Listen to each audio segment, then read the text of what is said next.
This video needs no introduction, but welcome to the entrance build of my island.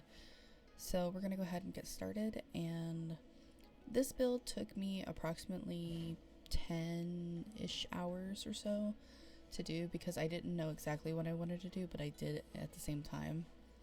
So we're going to go ahead and get started by asking for the island permission, and we're going to start building up our island with the cliffs for the entrance build. I wanted to show you guys this cute little interaction between Chester and Genji. It's like they were fighting, trying to get past each other, so it was interesting and I thought I'd just keep it in the video for you guys. So we're just basically at the beginning here just doing the outline of like where I want the cliffs and stuff for my island.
So we're placing down some arch ruins, which will be pretty thematic throughout this whole island. We've got teleported to the next day because I needed the bridge to be built and I needed to get the other stuff done. So basically we're speed running through this now of placing down custom paths that I made without any Nintendo Online. I looked up a lot of codes. Thank you to the person who created the path tutorial guide. That was so helpful because I really like the original path and I just wanted to give it kind of my own little spin and twist on it, and I really enjoyed it. I do make a few other paths and stuff, like a puddle path. I do make a stone path later down the road, which won't be featured into this video until the end when I do reveal the whole island to you guys. I also did a few other codes, custom codes of like blankets and windows and other things like that. Cheers to you guys that do the tutorials for those, because a lot of people who are like me who don't have that access to Nintendo Online can't create these beautiful custom codes without the help of some tutorials, and sometimes we can without tutorials, but I know for sure I enjoyed the tutorials on a few of the ones that I've seen tutorials over. Other ones I just basically looked up codes and then did my best to try in a similar way to copy them, but not copy them exact, just kind of get like a general gist of that code. Yeah, I think a lot of them turned out really great. I do have a few more that I plan on doing eventually, but right now I just kind of wanted it the entrance build to be fairy tale like, watery, the falls, cliffs, dirt paths, broken stone, etc.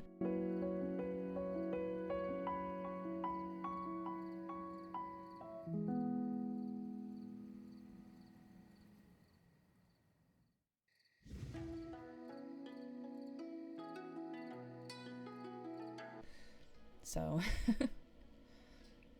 and I do place a lot of we'll drop a lot of items like mushrooms and star fragments just to give it that fairy tale kind of feel.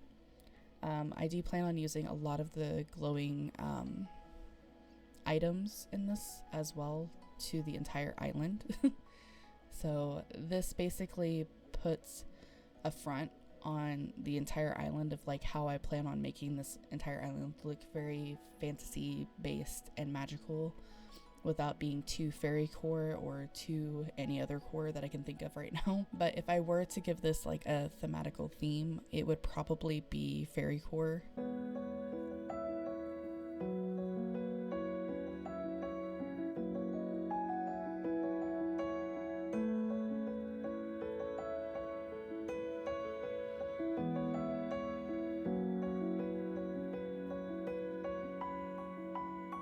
I mean, we're getting pretty close to the end of this video, so if you guys do not know, I do have the pictures on my website now at ko-fi.com/Vampiress Violet if you guys would like to see the pictures.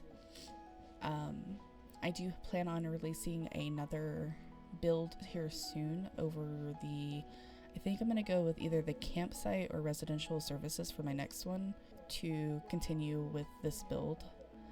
And it's really fun and very thematical, very fantasy based, like I said. So with that being said, this is the end of the video. Here is the final walkthrough of the entrance build. I hope you guys enjoy, and I will see you in my next video. Stay batty. Bye.